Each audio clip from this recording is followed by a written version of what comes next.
This audiobook of Atomic Habits by James Clear is present by Bookism. Introduction. My story. In the final day of my sophomore year of high school, I was hit in the face with a baseball bat. As my classmate took a full swing, the bat slipped out of his hands and came flying toward me before striking me directly between the eyes. I have no memory of the moment of impact. The bat smashed into my face with such force that it crushed my nose into a distorted U-shape. The collision sent the soft tissue of my brain slamming into the inside of my skull. Immediately, a wave of swelling surged throughout my head. In a fraction of a second, I had a broken nose, multiple skull fractures, and 2 shattered eye sockets. When I opened my eyes, I saw people staring at me and running over to help. I looked down and noticed spots of red on my clothes. One of my classmates took the shirt off his back and handed it to me. I used it to plug the stream of blood rushing from my broken nose. Shocked and confused, I was unaware of how seriously I had been injured. My teacher looped his arm around my shoulder, and we began the long walk to the nurse's office, across the field, down the hill, and back into school. Random hands touched my sides, holding me upright. We took our time and walked slowly. Nobody realized that every minute mattered. When we arrived at the nurse's office, she asked me a series of questions. "What year is it?" 1998, I answered. It was actually 2002. Who is the President of the United States? Bill Clinton, I said. The correct answer was George W. Bush. What is your mom's name? I stalled. 10 seconds passed. Patty, I said casually, ignoring the fact that it had taken me 10 seconds to remember my own mother's name. That is the last question I remember. My body was unable to handle the rapid swelling in my brain, and I lost consciousness before the ambulance arrived. Minutes later, I was carried out of school and taken to the local hospital. Shortly after arriving, my body began shutting down. I struggled with basic functions like swallowing and breathing. I had my first seizure of the day. Then I stopped breathing entirely. As the doctors hurried to supply me with oxygen, they also decided the local hospital was unequipped to handle the situation and ordered a helicopter to fly me to a larger hospital in Cincinnati. I was rolled out of the emergency room doors and toward the helipad across the street. The stretcher rattled on a bumpy sidewalk as one nurse pushed me along while another pumped each breath into me by hand. My mother, who had arrived at the hospital a few moments before, climbed into the helicopter beside me. I remained unconscious and unable to breathe on my own as she held my hand during the flight. While my mother rode with me in the helicopter, my father went home to check on my brother and sister and break the news to them. He choked back tears as he explained to my sister that he would miss her 8th grade graduation ceremony that night. After passing my siblings off to family and friends, he drove to Cincinnati to meet my mother. When my mom and I landed on the roof of the hospital, a team of nearly 20 doctors and nurses sprinted onto the helipad and wheeled me into the trauma unit. By this time, the swelling in my brain had become so severe that I was having repeated post-traumatic seizures. My broken bones needed to be fixed, but I was in no condition to undergo surgery. After yet another seizure, my third of the day, I was put into a medically induced coma and placed on a ventilator. My parents were no strangers to this hospital. 10 years earlier, they had entered the same building on the ground floor after my sister was diagnosed with leukemia at age 3. I was 5 at the time. My brother was just 6 months old. After 2.5 years of chemotherapy treatments, spinal taps, and bone marrow biopsies, my little sister finally walked out of the hospital happy, healthy, and cancer-free. And now, after 10 years of normal life, my parents found themselves back in the same place with a different child. While I slipped into a coma, the hospital sent a priest and a social worker to comfort my parents. It was the same priest who had met with them a decade earlier on the evening they found out my sister had cancer. As day faded into night, a series of machines kept me alive. My parents slept restlessly on a hospital mattress. One moment they would collapse from fatigue, the next they would be wide awake with worry. My mother would tell me later, "It was one of the worst nights I've ever had." My recovery. Mercifully, by the next morning my breathing had rebounded to the point where the doctors felt comfortable releasing me from the coma. When I finally regained consciousness, I discovered that I had lost my ability to smell. As a test, a nurse asked me to blow my nose and sniff an apple juice box. My sense of smell returned, but to everyone's surprise, the act of blowing my nose forced air through the fractures in my eye socket and pushed my left eye outward. My eyeball bulged out of the socket, held precariously in place by my eyelid, and the optic nerve attaching my eye to my brain. The ophthalmologist said my eye would gradually slide back into place as the air seeped out, but it was hard to tell how long this would take. I was scheduled for surgery 1 week later, which would allow me some additional time to heal. I looked like I had been on the wrong end of a boxing match, but I was cleared to leave the hospital. I returned home with a broken nose, half a dozen facial fractures, and a bulging left eye. The following months were hard. It felt like everything in my life was on pause. I had double vision for weeks. I literally couldn't see straight. It took more than a month, but my eyeball did eventually return to its normal location. Between the seizures and my vision problems, it was 8 months before I could drive a car again. At physical therapy, I practiced basic motor patterns like walking in a straight line. I was determined not to let my injury get me down, but there were more than a few moments when I felt depressed and overwhelmed. I became painfully aware of how far I had to go when I returned to the baseball field 1 year later. Baseball had always been a major part of my life. My dad had played minor league baseball for the St. Louis Cardinals, and I had a dream of playing professionally too. After months of rehabilitation, what I wanted more than anything was to get back on the field. But my return to baseball was not smooth. When the season rolled around, I was the only junior to be cut from the varsity baseball team. I was sent down to play with the sophomores on junior varsity. I had been playing since age 4, and for someone who had spent so much time and effort on the sport, getting cut was humiliating. I vividly remember the day it happened.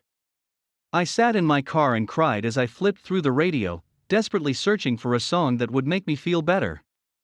After a year of self-doubt, I managed to make the varsity team as a senior, but I rarely made it on the field. In total, I played 11 innings of high school varsity baseball, barely more than a single game. Despite my lackluster high school career, I still believed I could become a great player. And I knew that if things were going to improve, I was the one responsible for making it happen. The turning point came 2 years after my injury, when I began college at Denison University. It was a new beginning, and it was the place where I would discover the surprising power of small habits for the first time. How I learned about habits. Attending Denison was one of the best decisions of my life. I earned a spot on the baseball team and, although I was at the bottom of the roster as a freshman, I was thrilled. Despite the chaos of my high school years, I had managed to become a college athlete. I wasn't going to be starting on the baseball team anytime soon, so I focused on getting my life in order. While my peers stayed up late and played video games, I built good sleep habits and went to bed early each night. In the messy world of a college dorm, I made a point to keep my room neat and tidy. These improvements were minor, but they gave me a sense of control over my life. I started to feel confident again. And this growing belief in myself rippled into the classroom as I improved my study habits and managed to earn straight A's during my first year. A habit is a routine or behavior that is performed regularly and, in many cases, automatically. As each semester passed, I accumulated small but consistent habits that ultimately led to results that were unimaginable to me when I started. For example, for the first time in my life, I made it a habit to lift weights multiple times per week, and in the years that followed, my 6'4" frame bulked up from a featherweight 170 to a lean 200 pounds. When my sophomore season arrived, I earned a starting role on the pitching staff. By my junior year, I was voted team captain, and at the end of the season, I was selected for the all-conference team. But it was not until my senior season that my sleep habits, study habits, and strength training habits really began to pay off. 6 years after I had been hit in the face with a baseball bat, flown to the hospital, and placed into a coma, I was selected as the top male athlete at Denison University and named to the ESPN Academic All-America team, an honor given to just 33 players across the country.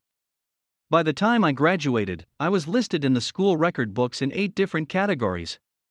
That same year, I was awarded the university's highest academic honor, the President's Medal. I hope you'll forgive me if this sounds boastful. To be honest, there was nothing legendary or historic about my athletic career. I never ended up playing professionally. However, looking back on those years, I believe I accomplished something just as rare. I fulfilled my potential. And I believe the concepts in this book can help you fulfill your potential as well. We all face challenges in life. This injury was one of mine, and the experience taught me a critical lesson. Changes that seem small and unimportant at first will compound into remarkable results if you're willing to stick with them for years. We all deal with setbacks, but in the long run, the quality of our lives often depends on the quality of our habits. With the same habits, you'll end up with the same results. But with better habits, anything is possible.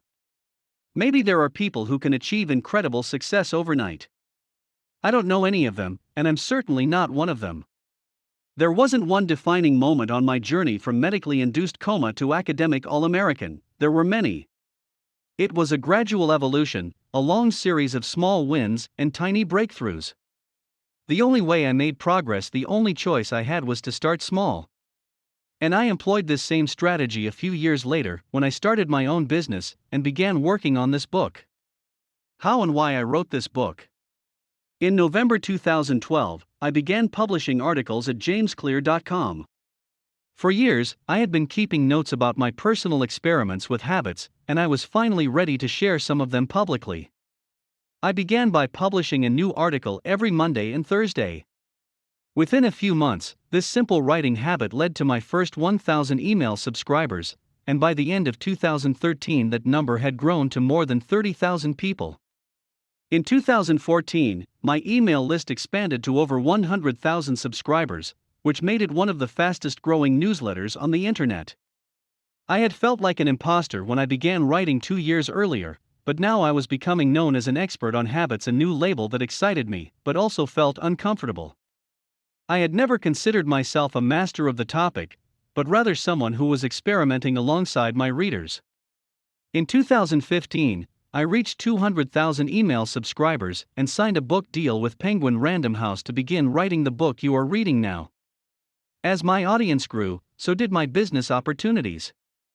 I was increasingly asked to speak at top companies about the science of habit formation, behavior change, and continuous improvement. I found myself delivering keynote speeches at conferences in the United States and Europe. In 2016, my articles began to appear regularly in major publications like Time, Entrepreneur, and Forbes. Incredibly, my writing was read by over 8 million people that year. Coaches in the NFL, NBA, and MLB began reading my work and sharing it with their teams. At the start of 2017, I launched the Habits Academy, which became the premier training platform for organizations and individuals interested in building better habits in life and work. Fortune 500 companies and growing startups began to enroll their leaders and train their staff. In total, over 10,000 leaders, managers, coaches, and teachers have graduated from the Habits Academy, and my work with them has taught me an incredible amount about what it takes to make habits work in the real world. As I put the finishing touches on this book in 2018, jamesclear.com is receiving millions of visitors per month and nearly 500,000 people subscribe to my weekly email newsletter, a number that is so far beyond my expectations when I began that I'm not even sure what to think of it. How this book will benefit you. The entrepreneur and investor Naval Ravikant has said, "To write a great book, you must first become the book." I originally learned about the ideas mentioned here because I had to live them. I had to rely on small habits to rebound from my injury, to get stronger in the gym, to perform at a high level on the field, to become a writer, to build a successful business, and simply to develop into a responsible adult. Small habits helped me fulfill my potential, and since you picked up this book, I'm guessing you'd like to fulfill yours as well.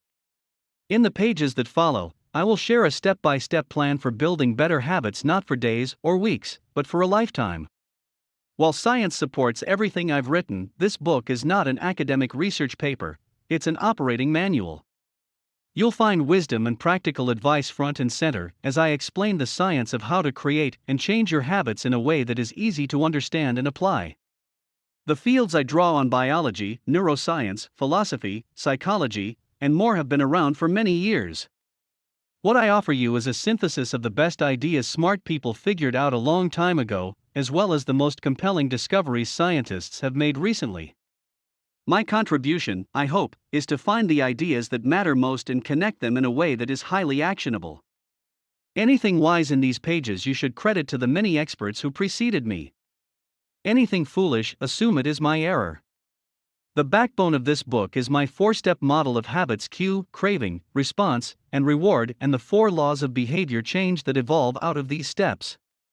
Readers with a psychology background may recognize some of these terms from operant conditioning, which was first proposed as stimulus, response, reward by B.F. Skinner in the 1930s, and has been popularized more recently as cue, routine, reward, and the power of habit by Charles Duhigg. Behavioral scientists like Skinner realized that if you offered the right reward or punishment, you could get people to act in a certain way.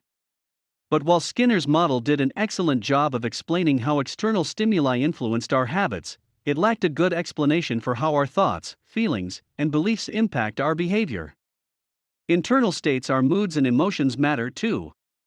In recent decades, scientists have begun to determine the connection between our thoughts, feelings, and behavior. This research will also be covered in these pages. In total, the framework I offer is an integrated model of the cognitive and behavioral sciences.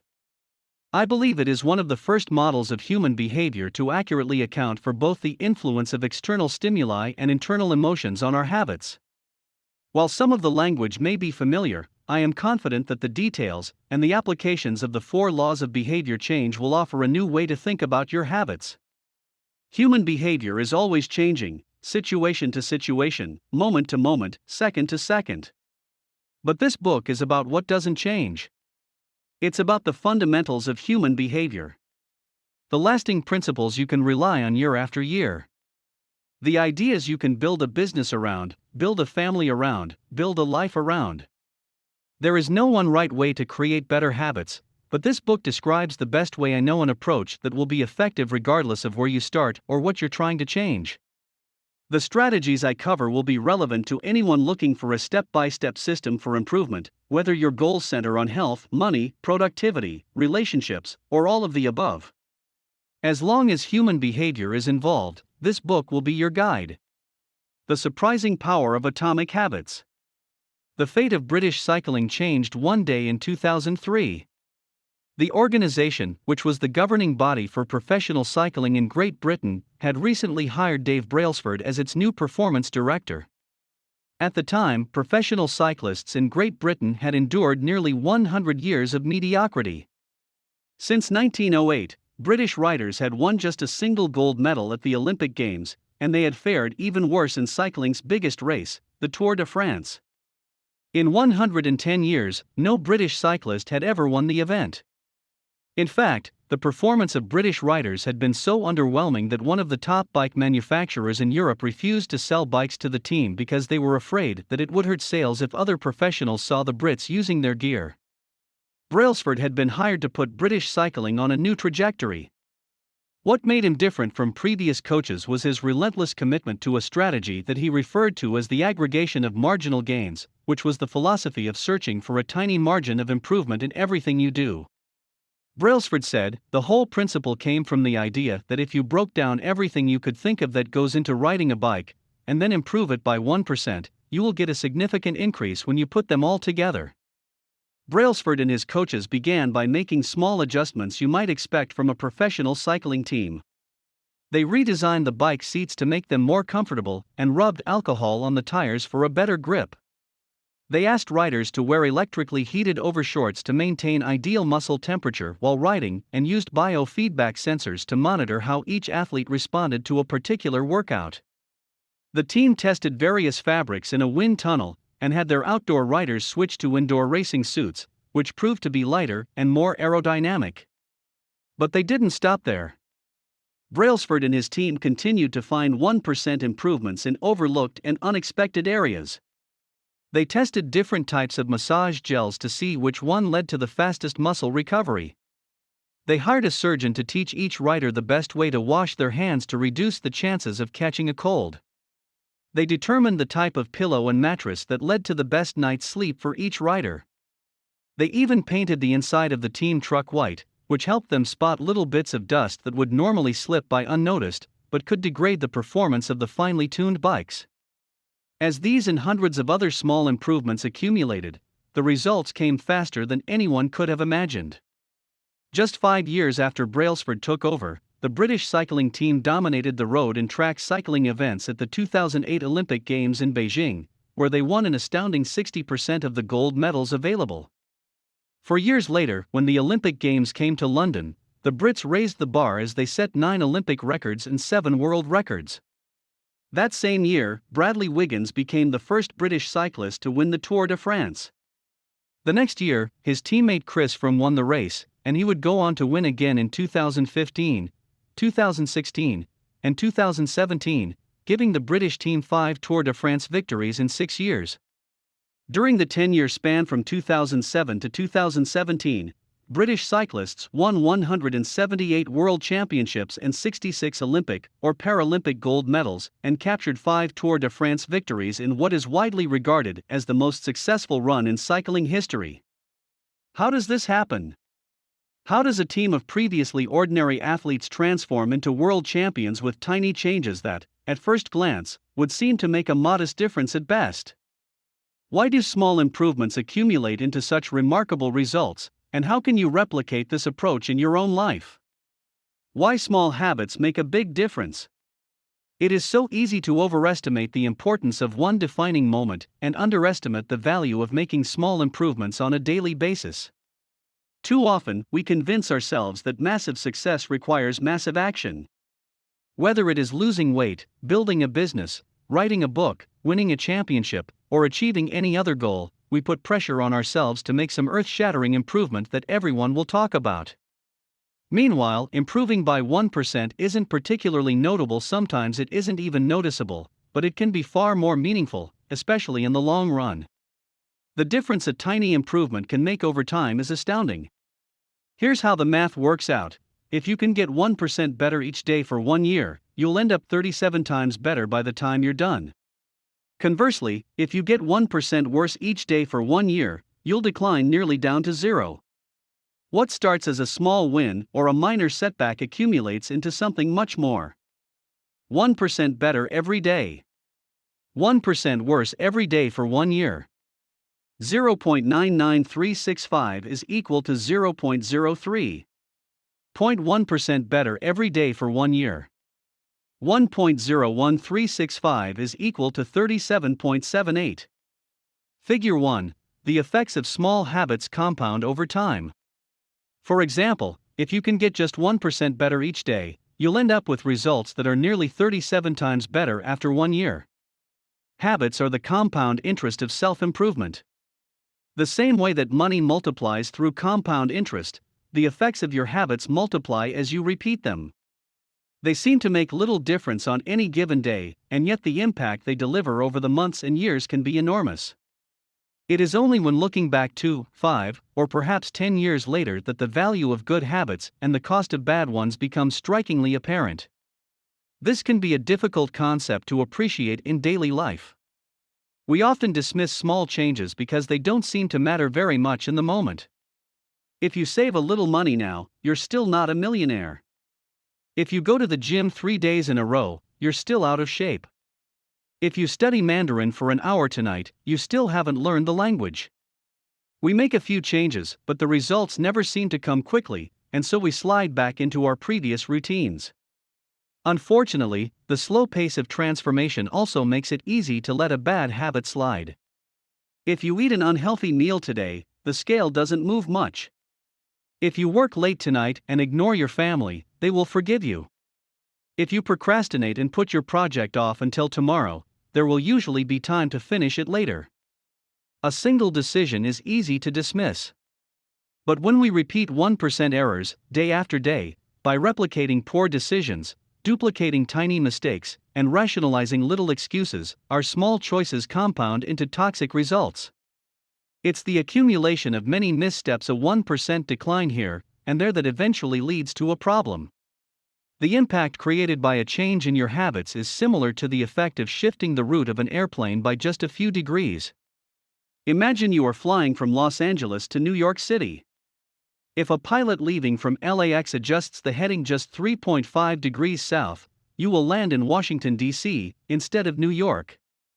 Such a small change is barely noticeable at takeoff. The nose of the airplane moves just a few feet, but when magnified across the entire United States, you end up hundreds of miles apart. Similarly, a slight change in your daily habits can guide your life to a very different destination. Making a choice that is 1% better or 1% worse seems insignificant in the moment, but over the span of moments that make up a lifetime, these choices determine the difference between who you are and who you could be. Success is the product of daily habits, not once-in-a-lifetime transformations. That said, it doesn't matter how successful or unsuccessful you are right now. What matters is whether your habits are putting you on the path toward success.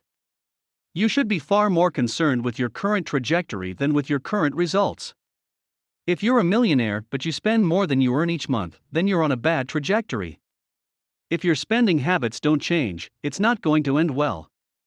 Conversely, if you're broke, but you save a little bit every month, then you're on the path toward financial freedom, even if you're moving slower than you'd like. Your outcomes are a lagging measure of your habits.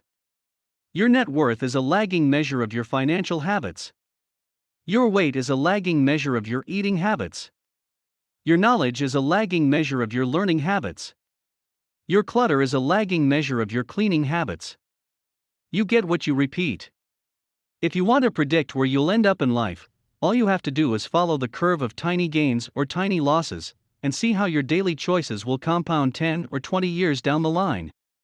Are you spending less than you earn each month? Are you making it into the gym each week? Are you reading books and learning something new each day? Tiny battles like these are the ones that will define your future self. Time magnifies the margin between success and failure. It will multiply whatever you feed it. Good habits make time your ally. Bad habits make time your enemy. Habits are a double-edged sword. Bad habits can cut you down just as easily as good habits can build you up, which is why understanding the details is crucial. You need to know how habits work and how to design them to your liking, so you can avoid the dangerous half of the blade. Your habits can compound for you or against you. Positive compounding. Productivity compounds. Accomplishing one extra task is a small feat on any given day, but it counts for a lot over an entire career. The effect of automating an old task or mastering a new skill can be even greater.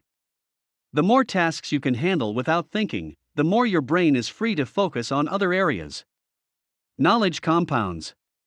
Learning one new idea won't make you a genius, but a commitment to lifelong learning can be transformative.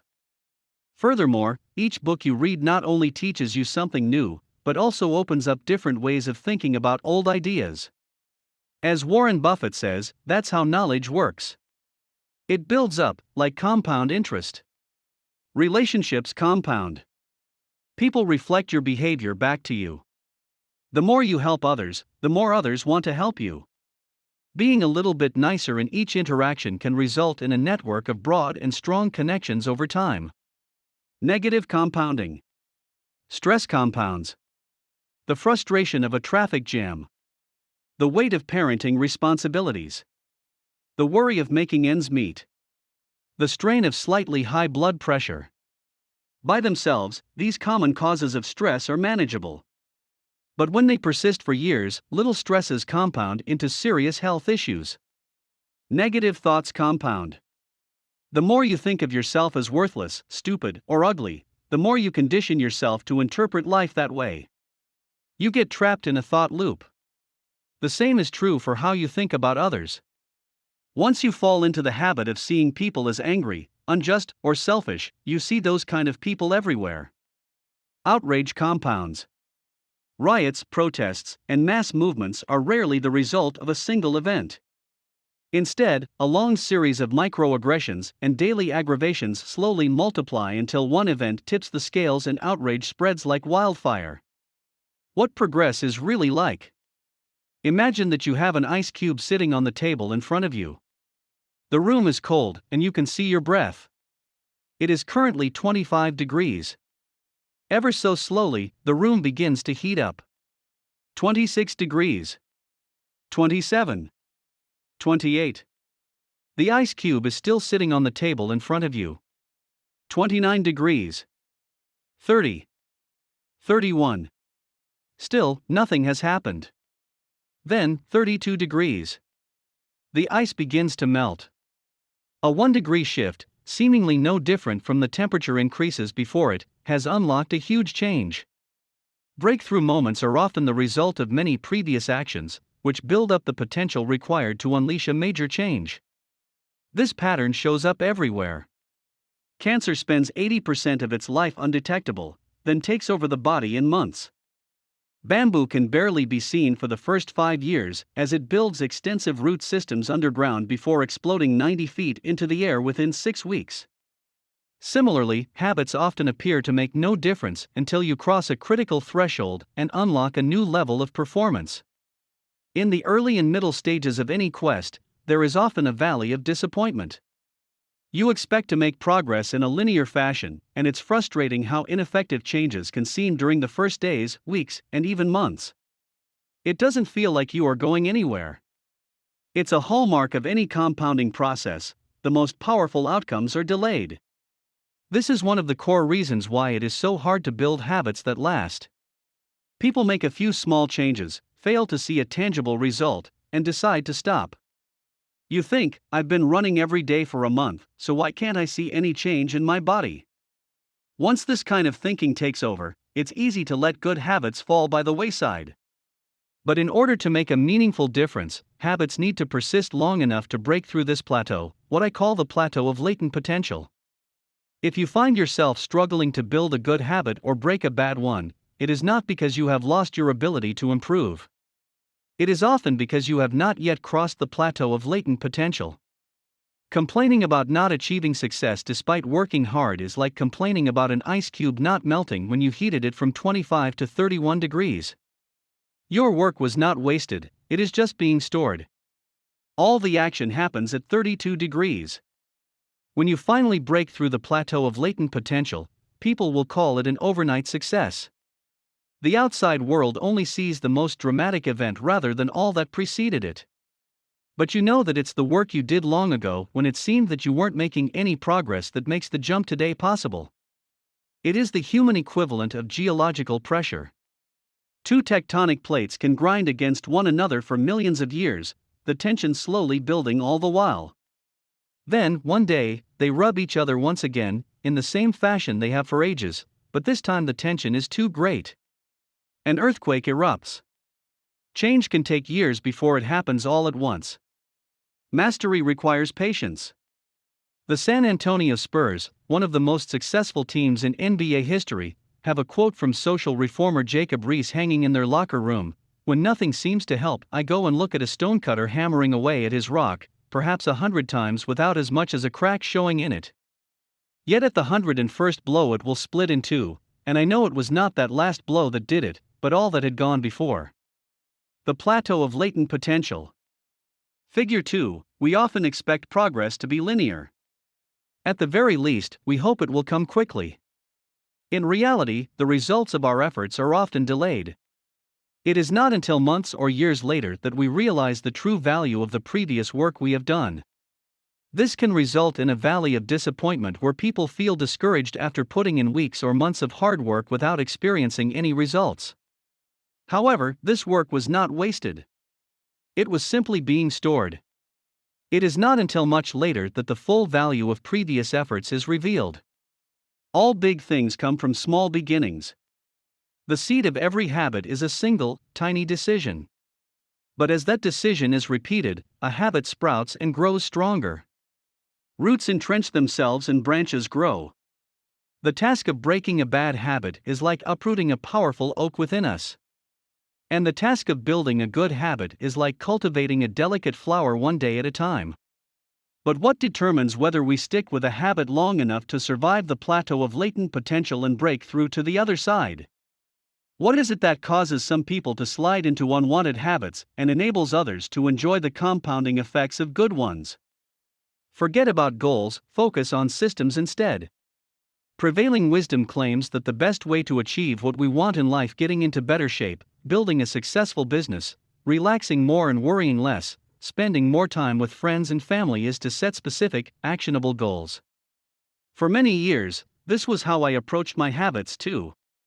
Each one was a goal to be reached.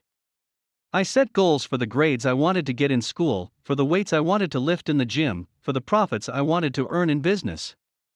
I succeeded at a few, but I failed at a lot of them. Eventually, I began to realize that my results had very little to do with the goals I set, and nearly everything to do with the systems I followed. What's the difference between systems and goals? It's a distinction I first learned from Scott Adams, the cartoonist behind the Dilbert comic. Goals are about the results you want to achieve. Systems are about the processes that lead to those results. If you're a coach, your goal might be to win a championship. Your system is the way you recruit players, manage your assistant coaches, and conduct practice. If you're an entrepreneur, your goal might be to build $1 million business. Your system is how you test product ideas, hire employees, and run marketing campaigns. If you're a musician, your goal might be to play a new piece. Your system is how often you practice, how you break down and tackle difficult measures, and your method for receiving feedback from your instructor. Now for the interesting question: if you completely ignored your goals and focused only on your system, would you still succeed? For example, if you were a basketball coach, and you ignored your goal to win a championship and focused only on what your team does at practice each day, would you still get results? I think you would. The goal in any sport is to finish with the best score, but it would be ridiculous to spend the whole game staring at the scoreboard. The only way to actually win is to get better each day. In the words of three-time Super Bowl winner Bill Walsh, the score takes care of itself. The same is true for other areas of life. If you want better results, then forget about setting goals. Focus on your system instead. What do I mean by this? Are goals completely useless? Of course not. Goals are good for setting a direction, but systems are best for making progress. A handful of problems arise when you spend too much time thinking about your goals and not enough time designing your systems. Problem number 1: winners and losers have the same goals. Goal setting suffers from a serious case of survivorship bias. We concentrate on the people who end up winning, the survivors, and mistakenly assume that ambitious goals led to their success while overlooking all of the people who had the same objective but didn't succeed. Every Olympian wants to win a gold medal. Every candidate wants to get the job. And if successful and unsuccessful people share the same goals, then the goal cannot be what differentiates the winners from the losers. It wasn't the goal of winning the Tour de France that propelled the British cyclists to the top of the sport. Presumably, they had wanted to win the race every year before, just like every other professional team. The goal had always been there. It was only when they implemented a system of continuous small improvements that they achieved a different outcome. Problem number 2: achieving a goal is only a momentary change. Imagine you have a messy room and you set a goal to clean it.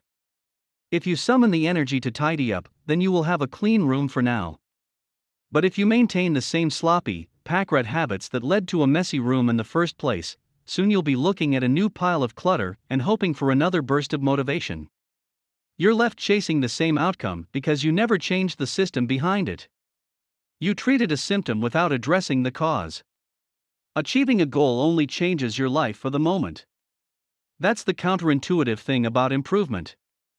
We think we need to change our results, but the results are not the problem. What we really need to change are the systems that cause those results.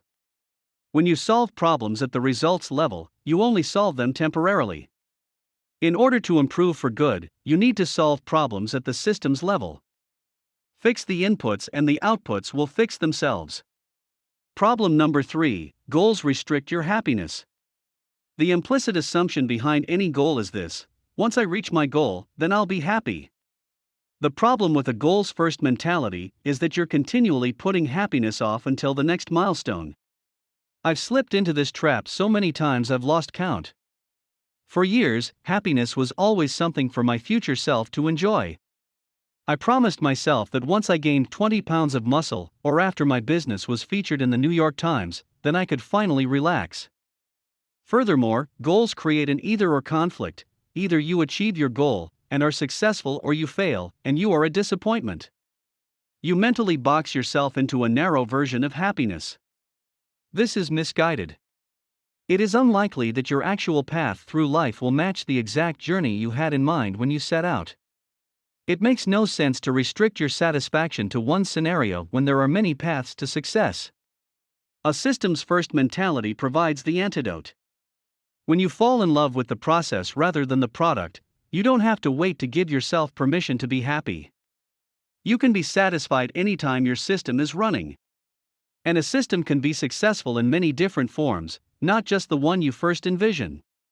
Problem number 4: goals are at odds with long-term progress. Finally, a goal-oriented mindset can create a yo-yo effect. Many runners work hard for months, but as soon as they cross the finish line, they stop training. The race is no longer there to motivate them. When all of your hard work is focused on a particular goal, what is left to push you forward after you achieve it? This is why many people find themselves reverting to their old habits after accomplishing a goal. The purpose of setting goals is to win the game. The purpose of building systems is to continue playing the game. True long-term thinking is goal-less thinking. It's not about any single accomplishment. It is about the cycle of endless refinement and continuous improvement. Ultimately, it is your commitment to the process that will determine your progress. A system of atomic habits. If you're having trouble changing your habits, the problem isn't you. The problem is your system. Bad habits repeat themselves again and again, not because you don't want to change, but because you have the wrong system for change. You do not rise to the level of your goals. You fall to the level of your systems. Focusing on the overall system, rather than a single goal, is one of the core themes of this book. It is also one of the deeper meanings behind the word atomic. By now, you've probably realized that an atomic habit refers to a tiny change, a marginal gain, a 1% improvement. But atomic habits are not just any old habits, however small. They are little habits that are part of a larger system. Just as atoms are the building blocks of molecules, atomic habits are the building blocks of remarkable results.